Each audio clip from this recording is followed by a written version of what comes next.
एक समय की बात है। भरतपुर नाम के एक समृद्ध गांव में विक्रम सिंह नाम के एक राजा राज करते थे। राजा बहुत दयालु और दानी थे। उनके दरबार से कोई भी खाली हाथ नहीं लौटता था। लेकिन उनकी एक अनोखी शर्त थी। वो हर किसी से दान देने से पहले एक सवाल पूछते थे। और वो सवाल इतना आसान भी नहीं होता था।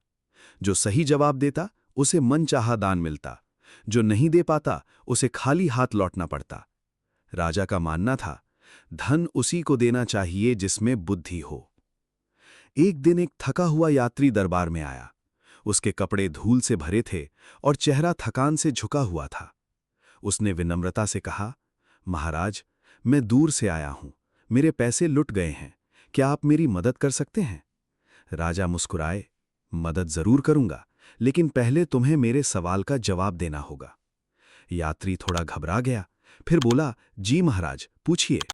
राजा ने पूछा, इस संसार में असली यात्री कौन है? यात्री सोच में पड़ गया। उसने बहुत कोशिश की, लेकिन जवाब नहीं दे पाया।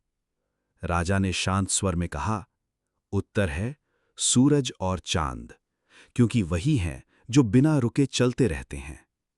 यात्री निराश होकर जाने लगा, लेकिन राजा ने उसे महल में एक रात ठहरने की अनुमति दे दी। जो रुकता नहीं वही आगे बढ़ता है। जीवन में सबसे बड़ी ताकत है लगातार चलते रहना। कुछ दिनों बाद एक गरीब ब्राह्मण अपने दो बेटों के साथ दरबार में पहुंचा। उसकी बेटी की शादी तय थी, लेकिन उसके पास पैसे नहीं थे। उसने राजा से सहायता मांगी। राजा बोले, मैं तुम्हारी मदद कर सकता हूं, लेकिन तुम्हें और तुम्हारे बेटों को मेरे सवालों का जवाब देना होगा। ब्राह्मण ने हिम्मत जुटाई और परीक्षा के लिए तैयार हो गया।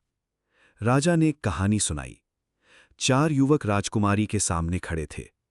एक धन को समझदारी से बांटना जानता था, एक पशु पक्षियों की भाषा समझता था, एक वेद पुराणों का ज्ञानी था, और एक ऐसा था जो सिर्फ आवाज सुनकर निशाना लगा सकता था। राजा ने पूछा, बताओ राजकुमारी किससे विवाह करेगी? ब्राह्मण ने थोड़ी देर सोचा, फिर आत्मविश्वास से बोला, महाराज, वो चौथे युवक को चुनेगी। राजा ने पूछा, क्यों? ब्राह्मण बोला, क्योंकि वो क्षत्रिय है और राजकुमारी भी क्षत्रिय है। राजा मुस्कुरा उठे। केवल गुण ही काफी नहीं होते, सही मेल भी उतना ही जरूरी होता है। अब अजय की बारी थी। राजा ने पूछा, कागज में हवा और आग लाकर दिखाओ।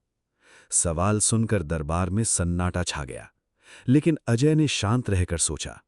फिर बोला, कागज का पंखा बनाकर उसमें हवा लाई जा सकती है और कागज की लालटेन बनाकर उसमें आग जलाई जा सकती है।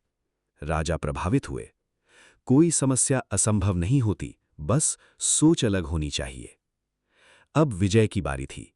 राजा बोले, ऐसे दो आदमी लाओ, एक जिसने कभी झूठ नहीं बोला और एक जिसने कभी सच नहीं बोला। विजय कुछ देर सोचता रहा, फिर शाम को एक आदमी को लेकर आया। राजा चौंक गए। मैंने दो मांगे थे, तुम एक ही लाए?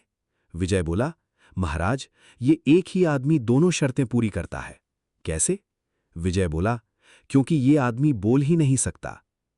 दरबार में सन्नाटा छा गया। फिर राजा हंस पड़े। राजा तीनों के उत्तर से बेहद प्रसन्न हुए। उन्होंने ब्राह्मण की बेटी की शादी अपने खर्च पर करवाई और तीनों को सम्मानित किया। चलते रहो, यही सफलता है। सोच बदलो, यही समाधान है। सरल सोचो, यही बुद्धिमानी है। और सबसे बड़ा सच, बुद्धि वही है जो सही समय पर सही तरीके से काम आए।